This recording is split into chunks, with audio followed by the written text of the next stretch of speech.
Hey, what's up guys? Today we're talking about what does it mean to be a karate black belt or even to train karate. As you guys know, I'm a huge advocate for karate as a martial arts for practical self-defense. But that also means, yes, you know how to fight, but the goal is to not fight. Some of the comments on YouTube were actually talking about this, and it really spurred this video because I was thinking karate is not meant to produce prize fighters. And I think this is what I was talking about with Karate Combat. I think Karate Combat went into more the for-profit model, which they should. I mean, the idea is to make money for your shareholders, right? But the fact that it was geared towards karate guys, it goes against the karate founding principles, which is you have this knowledge to defend yourself, but the goal is to keep your head down, stay humble, don't start picking fights, and especially don't try to make money off of this skill. That kind of stems from like an Eastern philosophy of pursuing something for the act of pursuing it,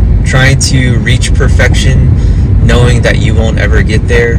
And this is kind of against what I always talk about with Kata on my channel, but it's one of the big reasons for training Kata. So you have this means of learning combat that's a solo drill, so it allows you to work on it anytime you want. It allows you to drill something to an aesthetic perfection, right? And I say aesthetic perfection because a good-looking kata is all subjective. Even with judges in a tournament setting, they're going to have their own criteria, they're going to have their own backgrounds, they're going to have their own what they're looking for, right? But for yourself, if you train kata for yourself and for your own betterment and for moving meditation and to clear your mind and all this stuff, you can never stop training it. There's no end to that because the pursuit is for a lifetime. That's one huge perk of a solo drill like kata, beyond the practical application, beyond being able to apply it on a person or beyond training it with resistance with a training partner, etc. You have something that you can hone and craft and try to perfect and mold into the most perfect representation of that thing for yourself. That's one thing that most purely combative styles miss, right? If it's too practical, then you are just pursuing something for pure combat, for bludgeoning other people, and there's a space for that in karate, and I'm a huge advocate for that. But on the flip side, if you don't have anything else to pursue other than just that, then you have the potential to either burn out, you might get bored of it, you might get injured is another one. You might look at other people as means to test yourself rather than looking inward.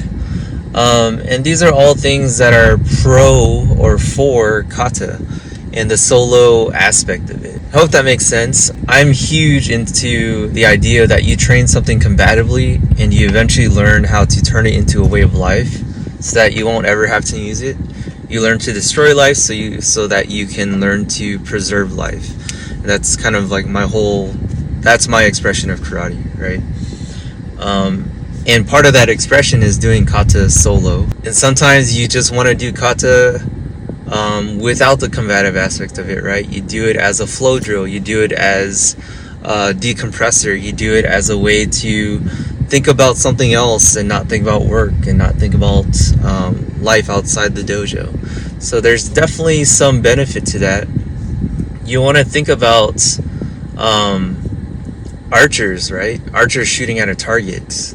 Not every time an archer shoots are they thinking about hitting someone or hitting an animal or something like that. If you ever read the book Zen and the Art of Archery, it's that idea where all your stresses, all your angers is held into that arrow and you let it go. The act of letting it go through a bow, like Kyudo, the act of letting it go is kind of a release both mentally and kinetically and physically, right?